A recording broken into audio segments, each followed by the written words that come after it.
came together around the time of two murders of two Indo-Caribbean women, Gayatri Hardat and Natasha Raman. We ourselves were survivors of domestic violence in different ways, and we saw ourselves in these sisters. The traditional leaders in our community, who were much older and much more male, were not speaking out.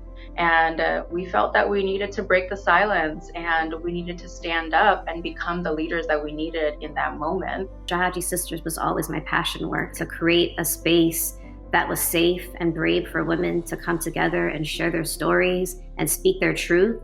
I don't think that had ever been done in our community before. We were like, we have to do something about this, but we cannot continue to do this work on a volunteer basis. It's not what our community deserves. And the New York Women's Foundation had an infrastructure grant that we applied for, and it actually supported Shivana and I to step into staffing roles. New York Women's Foundation really helped us become more visible in the philanthropic community, which has been really amazing for us, especially as a community that often feels utterly invisible. The arts and culture is almost like our secret sauce of how we do this work. It's very different when people can feel it on that heart level. And also the very act of just speaking your story out loud, using poetry, using prose, is also healing. And there's a sense of agency there that you don't have when you're experiencing gender-based violence and that kind of trauma. And actually, we deserve to thrive. It's not about survival. I'm so excited for you to meet Aeshah Farouq. She is one of our fierce young leaders at Jahajee Sisters, and she has been mobilizing the forces to make sure that Jahajee has boots on the ground over the last couple of months. And it's only thanks to our partners like the New York Women's Foundation and badass young leaders like Aeshah that we're able to do the work that we do.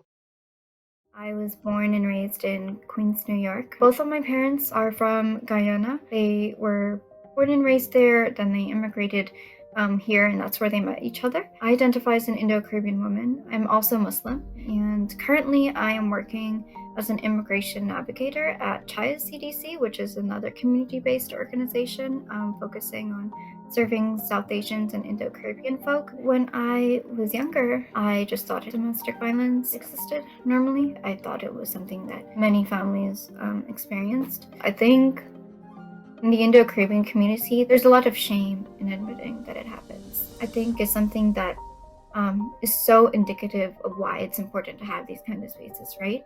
Because a lot of women think it's normal, right? And it's really not. A lot of women don't talk about it. A lot of women feel lots of shame. They see it as themselves allowing it to happen versus somebody really inflicting harm on them. They don't see it in that kind of manner. They see it as it must be my fault. So there's a lot of reflexive self-hate that I think a lot of women in our community do internalize. Having these kinds of spaces are so key in holding space for each other, but also understanding that, these experiences, while they're not unique, they're also not normal. One of my friends had sent me this post that Jahajee was looking for, census workers. And for me, one of the reasons why I ended up applying was, well, one, because I went to a public school, in this neighborhood, and going to a predominantly white institution and realizing how much of a difference it makes, right, in access to resources, for example. I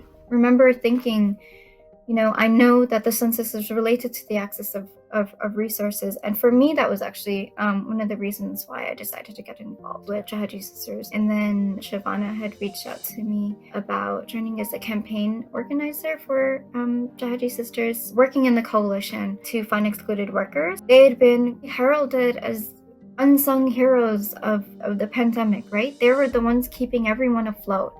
And yet, they were so utterly neglected. I mean, it's not just like the Indo-Caribbean community. There's so many folk across the city who were really deeply in pain, right? And they weren't seen, they weren't visible at all. They were visible only in their productivity. Part of my background is in public health, and so for me, I was like, this is a way to get engaged. I was feeling very fed up with and very frustrated with the city response. It was not culturally competent, and so for me, being involved in that kind of way was really, really deeply gratifying. We were showing up, right? And we were also making it clear that, that this is also very gendered, right? Like the experience of being undocumented, of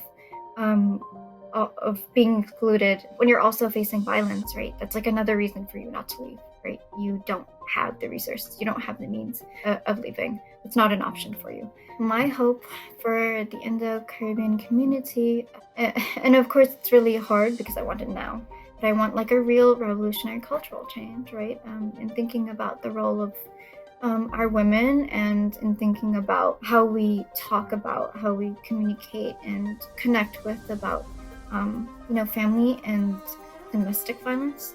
I really do hope that there are a lot more women who feel comfortable in speaking up, and I think that's one of the most important things. I attribute a lot of my courage and what I do to my mother, actually, because I actually didn't want to be like her, and that's one of the reasons why I became somebody in my family who, speaks up a lot. I did not want to be silent. Something that has really taken me far has been, people can take away everything from you, but never what's in your head. And I think I've carried that with me in terms of my opinions, my ideas, right? People can't take that away from me. And I really attribute a lot of what I do and a lot of how I think to her. And something she told me, when I was younger was, it's never, I think I can, but I will.